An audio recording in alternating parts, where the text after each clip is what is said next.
ఇవాళ మంత్రులతో సీఎం రేవంత్ రెడ్డి కీలక భేటీ నిర్వహించబోతున్నారు. అసెంబ్లీ శీతాకాల సమావేశాల నిర్వహణ తేదీల ఖరారుతో పాటు జెడ్పీటీసీ, ఎంపీటీసీ, సొసైటీ ఎన్నికల నిర్వహణకు సంబంధించి నిర్ణయం తీసుకోబోతున్నారు.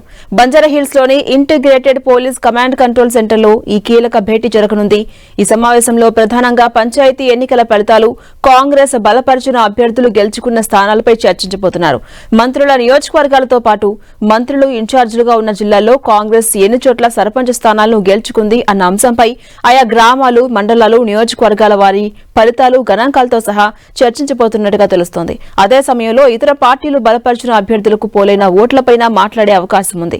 పంచాయతీ ఎన్నికల ఫలితాలతో జోరు మీదున్న అధికార కాంగ్రెస్ ఎంపీటీసీ, జెడ్పీటీసీ ఎన్నికలకు వెళ్లాలని యోచిస్తుందని సమాచారం. అలాగే సొసైటీలకు ఎన్నికలను కూడా నిర్వహించాలని భావిస్తోంది. అందులో భాగంగానే తాజాగా సొసైటీల ప్రస్తుత పాలక వర్గాలను రద్దు చేసి జిల్లాల కలెక్టర్లను ప్రత్యేక అధికారులుగా నియమించింది. అయితే పరిషత్ ఎన్నికల నిర్వహణకు బీసీ రిజర్వేషన్ల పెంపు అంశం ముడిపడి ఉంది. మరోవైపు పార్లమెంట్ శీతాకాల సమావేశంలోనూ బీసీల రిజర్వేషన్ల అంశం చర్చకు రాలేదు. దీంతో పరిషత్ ఎన్నికలకు వెళ్లేందుకు ఉన్న అవకాశాలపై మంత్రుల సమావేశంలో చర్చించబోతున్నారు.